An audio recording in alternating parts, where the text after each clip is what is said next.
Naik macam kilat, turun macam siput.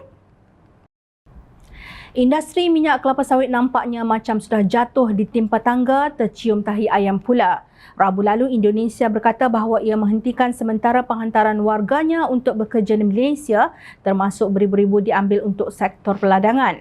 Tindakan ini susulan pelanggaran perjanjian pengambilan pekerja yang ditandatangani antara kedua-dua negara. Pembekuan itu merupakan tamparan terbaru bagi Malaysia, pengeluar minyak sawit kedua terbesar di dunia dan penghubung utama dalam rantaian bekalan global yang menghadapi kekurangan kira-kira 1.2 juta pekerja yang boleh menjejaskan pemulihan ekonominya, lapor Reuters 13 Julai lalu. Duta Besar Indonesia ke Malaysia, Hermono, memberitahu Reuters pembekuan itu dikenakan selepas pihak berkuasa imigresen Malaysia terus menggunakan sistem pengambilan dalam talian untuk pembantu rumah yang dikaitkan dengan dakwaan pemerdagangan dan buruh paksa. Operasi berterusan sistem itu melanggar syarat perjanjian yang telah ditandatangani antara Malaysia dan Indonesia pada April, bertujuan untuk meningkatkan pelindungan pekerja rumah tangga yang bekerja dalam isi rumah Malaysia, kata Hermono. Malaysia bergantung kepada berjuta-juta pekerja asing yang kebanyakannya berasal dari Indonesia, Bangladesh dan Nepal untuk mengisi pekerjaan kilang dan ladang yang kononnya diketepikan oleh rakyat Malaysia. Bagaimanapun, Malaysia kini berhadapan dengan dakwaan mengamalkan buruh paksa terhadap pekerja asing berikutan 7 syarikat Malaysia diharamkan oleh Amerika Syarikat sejak 2 tahun lalu, termasuk yang terbabit dalam industri kelapa sawit. Selain kekurangan buruh dan dakwaan buruh paksa, harga sawit buah tandan segar turun secara mendadak hingga paras harga RM700 setan daripada purata harga RM1,600 setan pada Mei dan Jun lalu. Pada masa yang sama, harga crude palm oil CPO atau minyak sawit mentah juga menyusut kepada RM4,000 setan, jauh daripada harga purata RM6,100 setan pada Jun. Turunnya harga sawit ini sudah tentu diharapkan oleh pengguna akan diikuti dengan penurunan harga minyak masak di pasaran.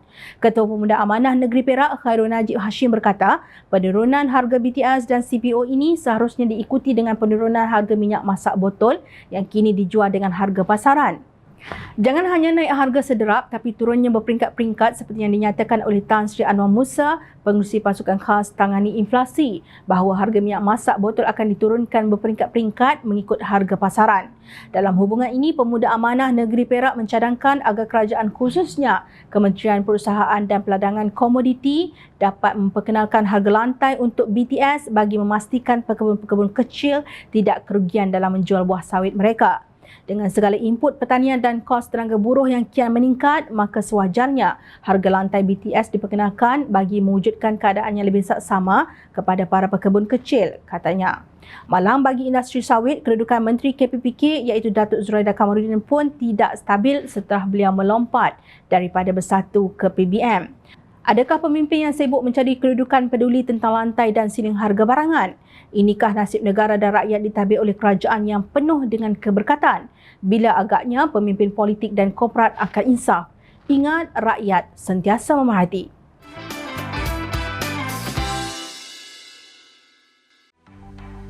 Mencari maklumat dan berita politik yang bebas, kupasan yang tepat, panas. Dapatkannya secara eksklusif hanya di Jom Channel. Komitmen kami, rentasan berita Isnin hingga Jumaat. Berbicara dan isu semasa, kami garapkan secara langsung.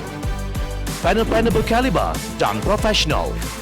Interaktif, pandangan anda kami raikan. Jangan lupa bersama kami di setiap hujung minggu dalam edisi khas mingguan. Jom Channel, moving forward, sharing a new experience.